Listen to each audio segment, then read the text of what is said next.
আসসালামু আলাইকুম দর্শক, আশা করি আপনারা ভালো আছেন। আপনারা দেখতেছেন একটি গাছের গোড়ার থেকে মুকুল চলে আসছে। এখন যে সিজন, এ সময় প্রতিটি আম গাছে মুকুল চলে আসে। আপনারা হয়তো অনেকেই চিনতে পারতেছেন না, আবার অনেকেই চিনতেছেন।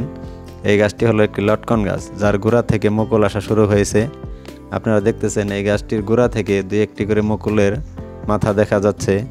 আস্তে আস্তে হয়তো পুরো গাছে মুকুল বের হবে। নিচের থেকে প্রায় ডাল পর্যন্ত কয়েকটি মুকুলের আগা দেখা যাচ্ছে। দর্শক, এই গাছটির বয়স আমি যে রোপণ করেছি 2 বছর আগে রোপণ করেছিলাম। আর একটি লোকাল যারা চারা বিক্রয় করে তাদের কাছ থেকে এই গাছটি সংগ্রহ করা। উনি বলেছিল এটি গ্রাফটিংয়ের বয়স 2 বছর। তার মানে আমার কাছে 2 বছর এবং তাদের গ্রাফটিং 2 বছর, 4 বছর। আর একটি চারা থেকে প্রায় 6 থেকে 1 বছর পরে গ্রাফটিং করা হয়। সেই ক্ষেত্রে এই গাছের পূর্ণ বয়স 5 বছর। এই সময় আমার কাছে মুকুল চলে আসছে। যদি অন্যান্য লটকনের চারা আমি রোপণ করেছি, ওই চারাগুলোতে এখনও মুকুলের দেখা পাওয়া যায়নি। এই গাছটি এবারই প্রথম মুকুল চলে আসছে।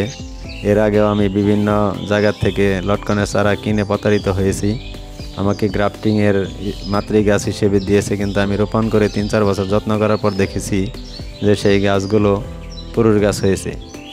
তখন হতাশ হয়ে আমি আবার নতুন করে চারা কিনি এবং যে পূর্বের যে পুরুষ গাছগুলো ছিল সেইগুলো বিশেষ প্রক্রিয়ায় আমি আবার পুরুষ গাছকে মাতৃ গাছে রূপান্তরের জন্য গ্রাফটিং করি।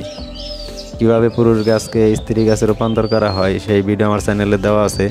আপনারা যদি প্রয়োজন মনে হয় তাহলে দেখে আসতে পারেন। দর্শক, আপনারা দেখতেছেন এই গাছটি গোড়া থেকে প্রায় ডাল পর্যন্ত 2-1টি করে মুকুল দেখা যাচ্ছে। ইনশাল্লাহ হয়তো 15-20 দিন বা 1 মাস পরে দেখা যাবে যে আসলে এটা মাতৃ গাছ না পুরুষ গাছ।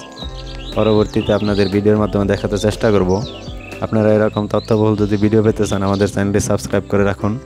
কারণ আমি আমার কৃষি প্রজেক্টে যে সকল সবজি বা ফলমূলের চাষ করে থাকি, আমি নিজেই চাষ করি এবং এর পরিচর্যা করে থাকি এবং বিভিন্ন সময় বিভিন্ন সমস্যার সমাধান নিয়ে আপনাদের সামনে ভিডিও নিয়ে হাজির হই। আপনারা যদি আমাদের ভিডিওগুলো ভালো লেগে থাকে তাহলে আমাদের চ্যানেলটি সাবস্ক্রাইব করে ভিডিওতে লাইক দিবেন এবং কিছু জানা থাকলে কমেন্টে লিখে জানাবেন। ভালো থাকবেন, সুস্থ থাকবেন। আসসালামু আলাইকুম।